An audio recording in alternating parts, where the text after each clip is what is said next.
Conexão Brasília, com Diego Amorim.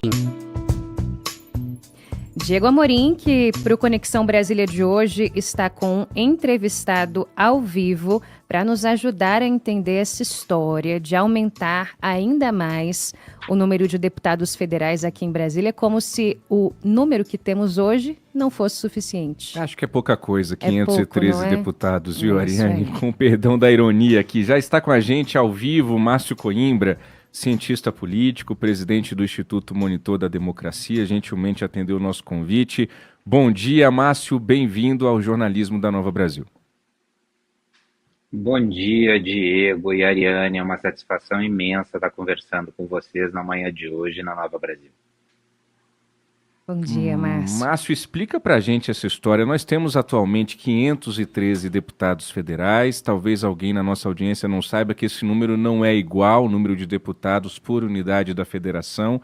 E existe aí uma possibilidade da gente ganhar mais deputados federais, pulando para um total de 527. A última mudança ocorreu em 1993. O que está acontecendo, Márcio? Conta pra gente.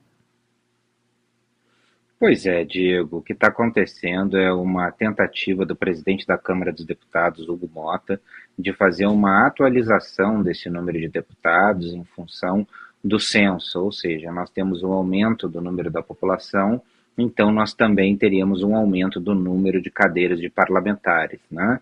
O que, na verdade, não se justifica, na minha opinião, porque, afinal de contas, apesar da gente ter um aumento da população, a gente deveria manter a proporcionalidade. E a Câmara dos Deputados, ela trabalha com a proporcionalidade, né? E isso acontece em muitos outros países. Quando você tem uma contagem da população, você pode ter uma redistribuição das cadeiras, porque, afinal de contas, você tem aí deslocamento de pessoas entre estados, né? O que acontece muito, com uma forma muito habitual.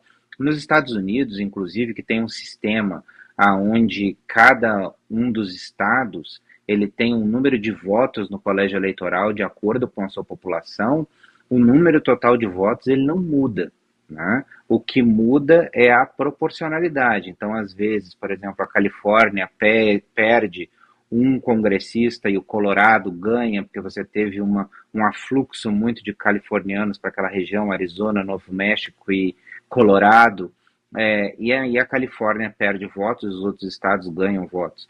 Agora, o que a gente está vendo é a justificativa para um aumento da boquinha, né? Um aumento do número de parlamentares, e a gente lembra que o aumento do número de parlamentares não gera somente um aumento do número de gastos somente com o parlamentar, você tem toda uma estrutura que vem junto com esse parlamentar, né? Que são assessores, que são outras benesses, que são verbas de gabinete, que é uma infinidade de recursos a que esse parlamentar tem direito e que, na verdade, a gente devia estar muito mais preocupado com o bem-estar da população na ponta e muito menos em trazer novos representantes para a Câmara dos Deputados, que, como você bem sabe, Diego, já frequentou e ainda frequenta muito o Congresso Nacional, a gente não tem nem espaço físico para colocar mais deputados.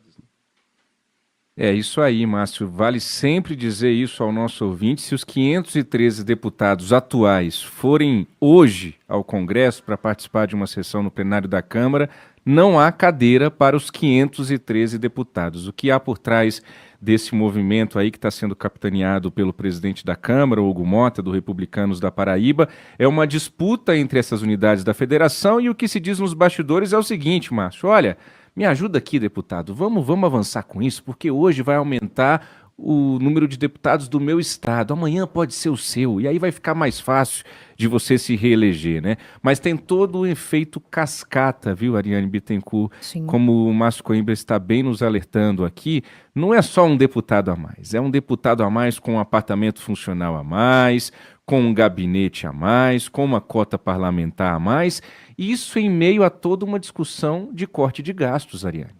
Pois é, parece que vai no contrafluxo de tudo que está sendo discutido no país, não é? E a gente entende que existam cobranças que devam ser feitas ao governo federal com relação à responsabilidade fiscal, cortes de gastos que muitas vezes são colocados como investimentos em momentos não tão oportunos assim. O próprio Congresso muitas vezes capitaneia cobranças feitas ao governo e é assim que tem que ser, mas por outro lado a gente tem que ver os congressistas fazendo a sua parte também.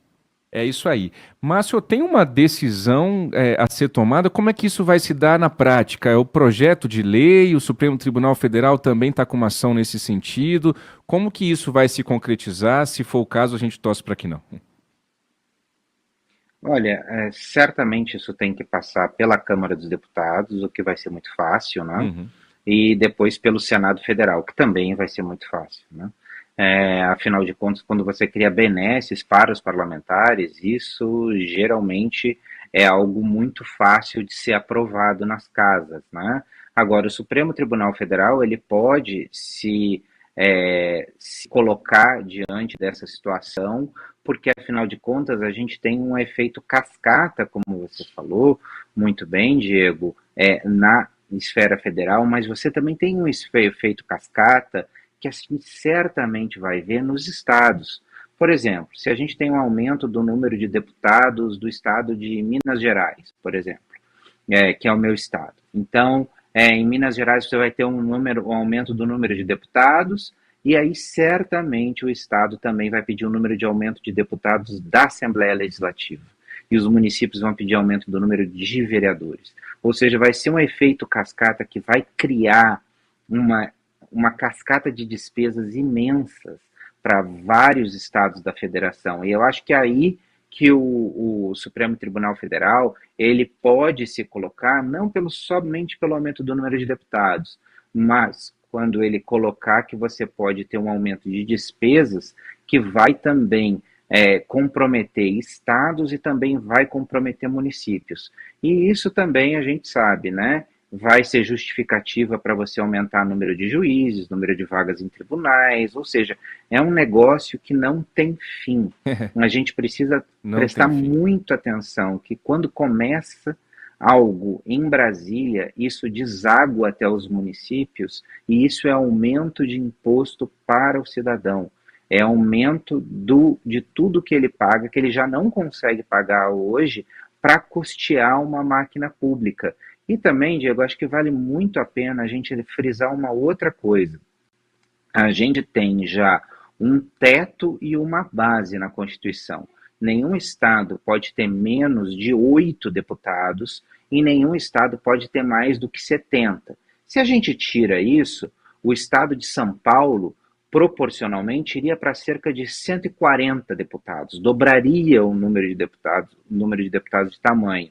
E outros estados menores, como por exemplo Roraima, Acre, cairiam de 8 para 1 ou 2 deputados. Muitos defendem que essa realidade deveria ser implementada, porque afinal de contas esta é a proporcionalidade da população e que não deveria ter uma regra de base e de teto. Eu acho que essa discussão vale muito mais a pena do que aumentar o número de deputados. 7h16, esse foi Márcio Coimbra, cientista político, professor e presidente do Instituto Monitor da Democracia, gentilmente atendeu o nosso convite, nos fazendo importantes alertas aqui. Márcio, muito obrigado pela participação, até uma próxima oportunidade, hein? Eu que agradeço o convite, Diego, Ariane, um excelente dia para todos os ouvintes da Nova Brasil. Obrigada, Márcio. 7h16, Ariane, tem mais, hein? Se aumenta esse número de deputados, vai aumentar, sabe o quê? O quê? O tamanho do bolo das emendas parlamentares. Também tem isso. É mais dinheiro. É inacreditável que eles tenham essa ideia mirabolante. Imagina.